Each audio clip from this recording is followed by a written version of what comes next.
o tema questão indígena. E vamos dar sequência aos conceitos sociológicos que vão nos ajudar a compreender esse fenômeno. Não se esqueça de se inscrever no nosso canal, não se esqueça de curtir e compartilhar, curtir e comentar o nosso vídeo e ativar o sininho. Mas por que não compartilhar também, né? Eu sou Luciano, professor de Sociologia do Grupo Pré-Vestibular e vamos conversar mais um pouquinho sobre a questão indígena. Vou chamar atenção aqui, para uma reportagem da Gazeta do Povo sobre que fala aí, população indígena cresce 205% em 2 décadas no Brasil. Os índios no Brasil somam 896.900 pessoas de 305 etnias, que falam 274 línguas indígenas, segundo dados do IBGE. A mesma reportagem fala que, desses 896.900 indígenas, 91% declaram-se indígenas quando questionados sobre sua cor ou raça. 9% disseram ser de outra cor, principalmente pardas, mas quando questionados se consideram indígenas, de acordo com tradições, costumes, cultura e antepassados, disseram que sim.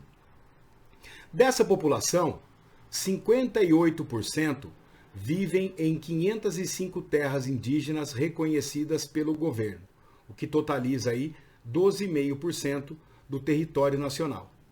42% estão fora de áreas indígenas reconhecidas pelo governo. Muito bem. Vamos utilizar aqui um pouquinho a sociologia política para comentar essas informações.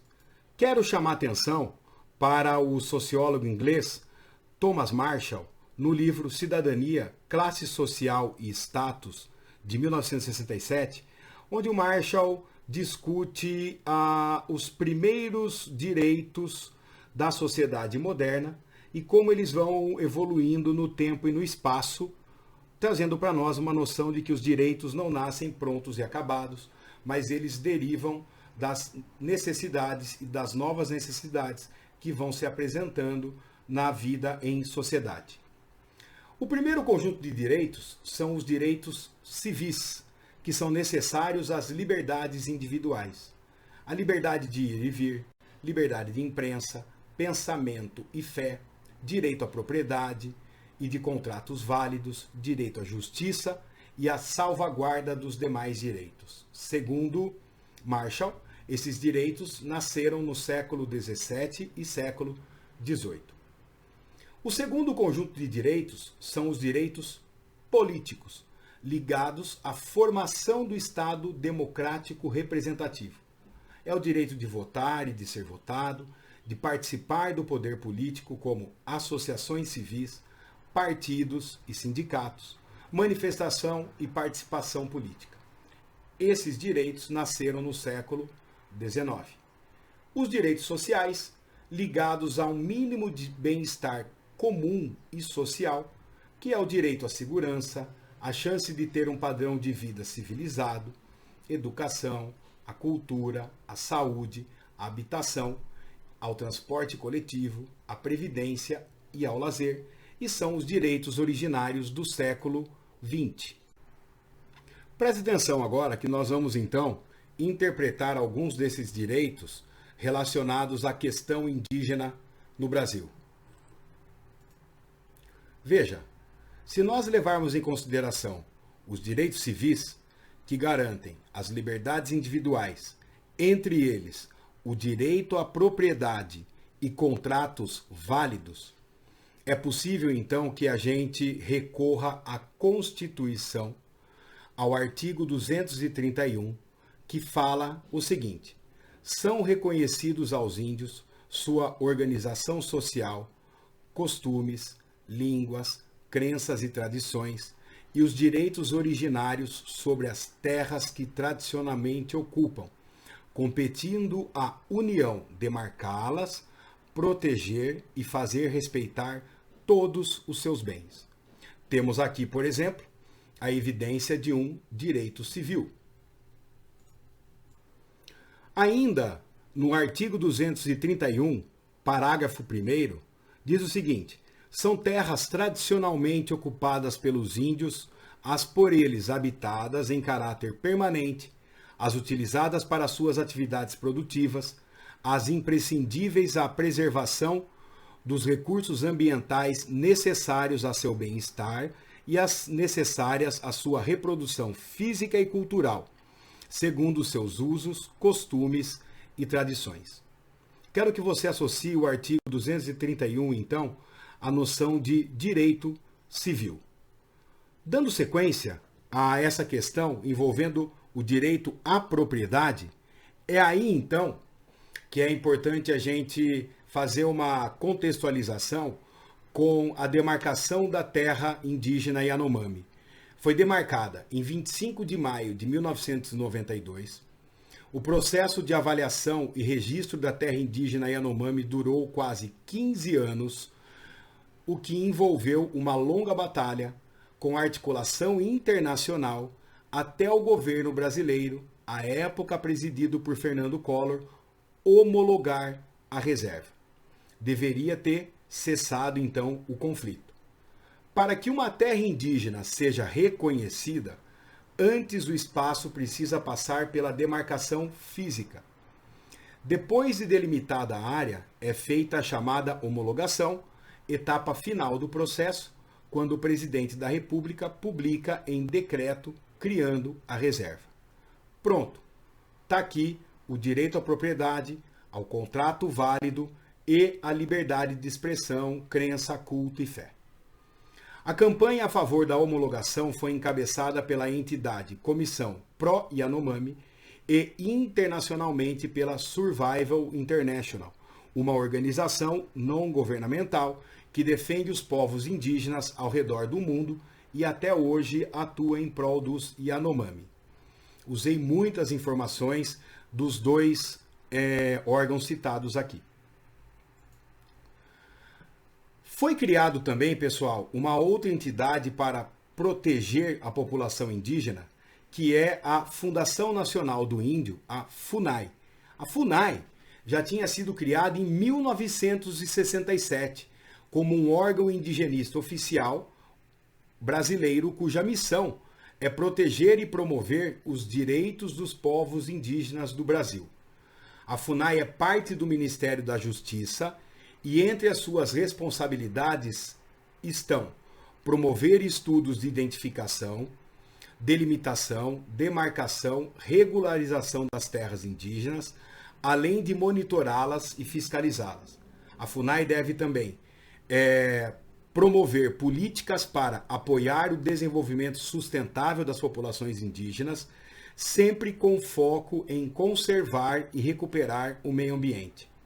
Além disso, a FUNAI zela pelos direitos sociais e da cidadania dos povos indígenas, monitorando, facilitando políticas voltadas à seguridade social, acesso à energia elétrica, educação escolar, entre outros direitos sociais.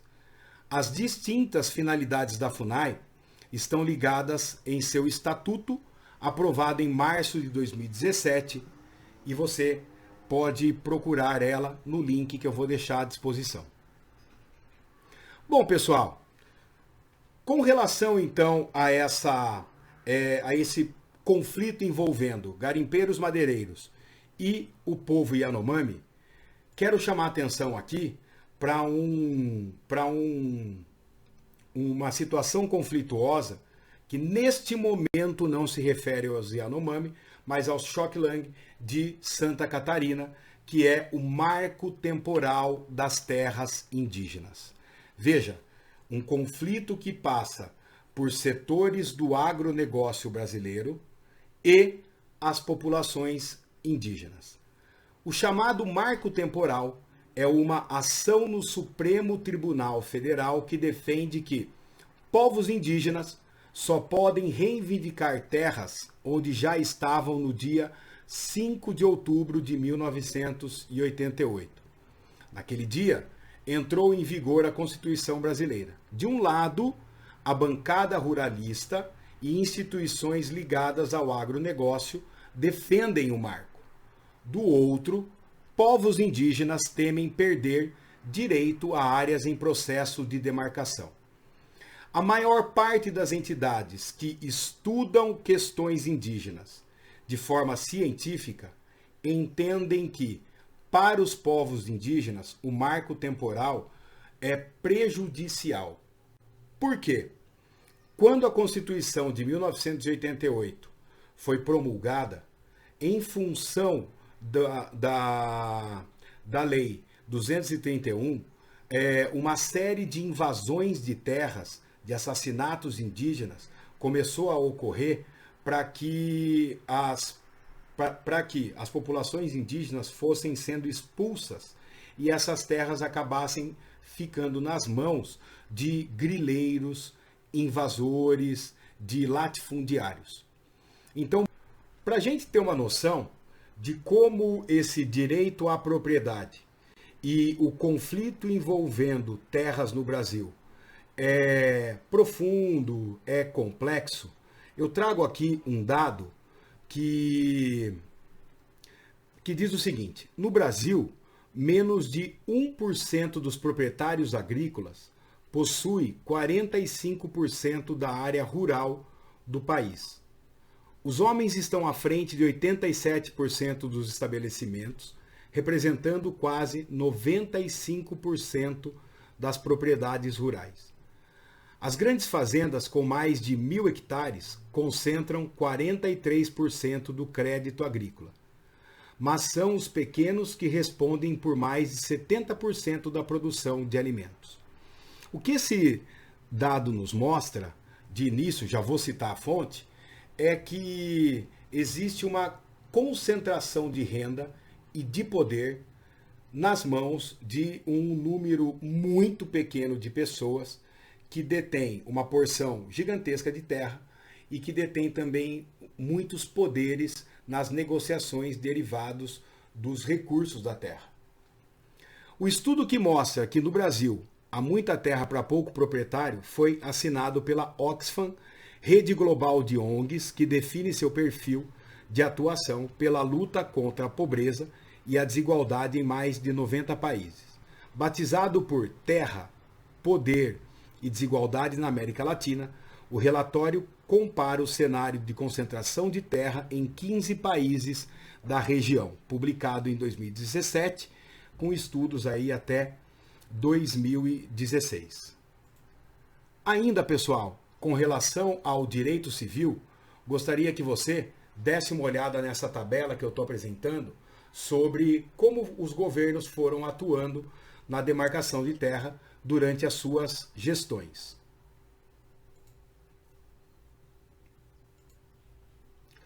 Vale lembrar também, pessoal, que a Constituição brasileira tem alguns preâmbulos que estão relacionados aos direitos humanos. Vou citar aqui o artigo 1º dos direitos humanos, que por si só já versa sobre a proteção a qualquer ser humano, inclusive os nossos indígenas. Todos os seres humanos nascem livres e iguais em dignidade e direitos. São dotados de razão e consciência e devem agir em relação uns aos outros com espírito de fraternidade. Esse é o artigo 1º. Olha o artigo 2º, que interessante. Primeiro ponto: todo ser humano tem capacidade para gozar os direitos e as liberdades estabelecidas nesta declaração, sem distinção de qualquer espécie, seja de raça, cor, sexo, língua, religião, opinião política ou de outra natureza, origem nacional ou social, riqueza, nascimento ou qualquer outra condição. Segundo ponto: não será também feita nenhuma distinção fundada na condição política, jurídica ou internacional do país ou território a que pertence uma pessoa, quer se trate de um território independente, sob tutela, sem governo próprio, quer seja qualquer outra limitação de soberania. Os dois artigos aqui também amparam os direitos de todos os seres humanos e, obviamente, os direitos dos indígenas.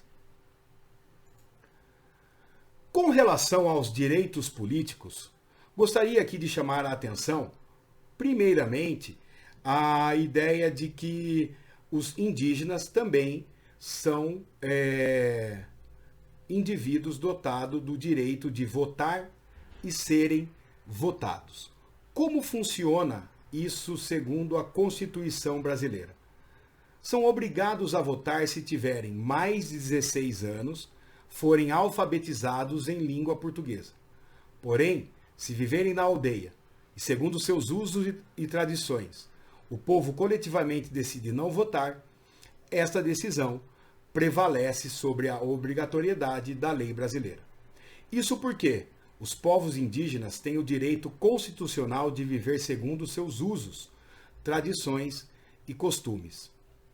O índio pode ser candidato, pois um cidadão com todos os direitos. Para ser candidato, entretanto, há algumas restrições, como o conhecimento da língua para alguns cargos. Exemplo disso é a eleição da advogada indígena Joênia Wapichana para o cargo de deputada federal no ano de 2018. Tivemos também, na década de 80, o cacique Juruna, também deputado federal.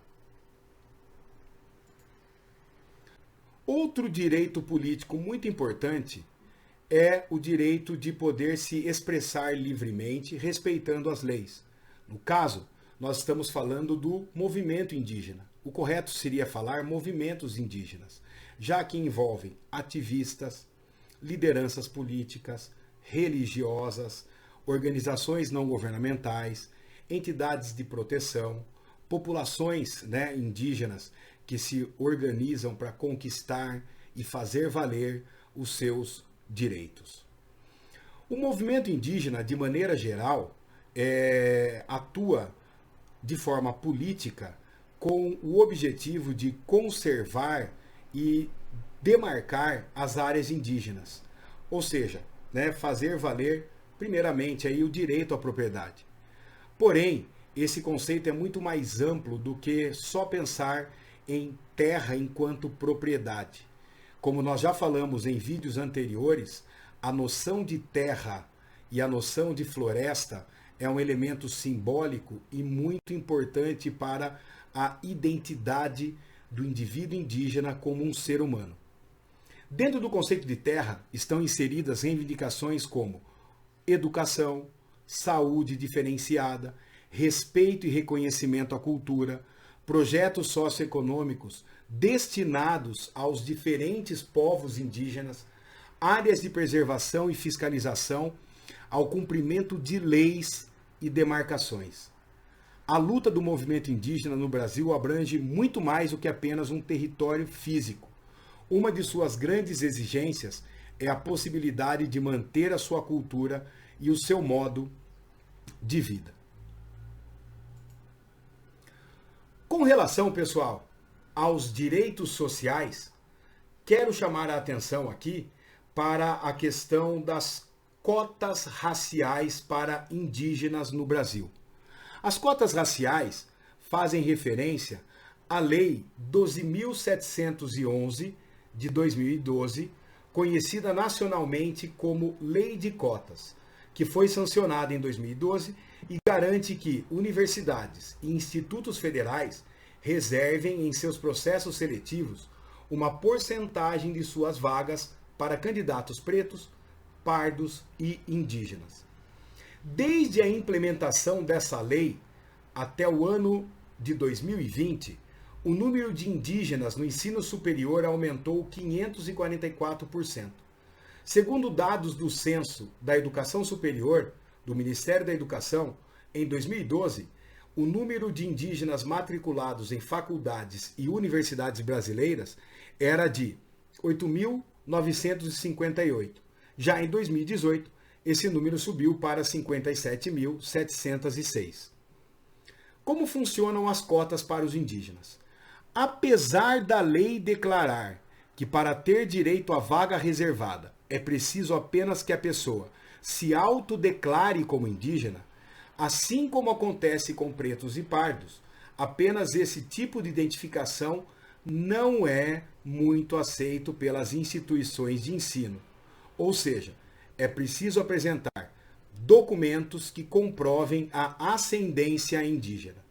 A documentação exigida pode variar entre universidades e faculdades, porém, alguns dos comprovantes mais comuns são carta de recomendação emitida por liderança indígena, seja ela uma personalidade ou um ancião reconhecido, registro de nascimento indígena, documento emitido pela Fundação Nacional do Índio, fotos e memorial sobre sua trajetória pessoal e ligação com a cultura indígena.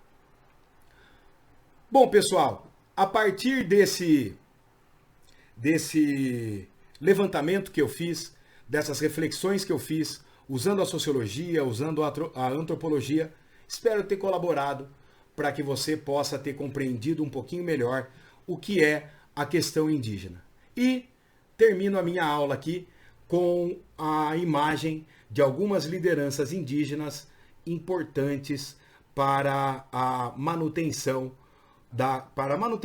e para a proteção, para a representatividade da cultura indígena brasileira.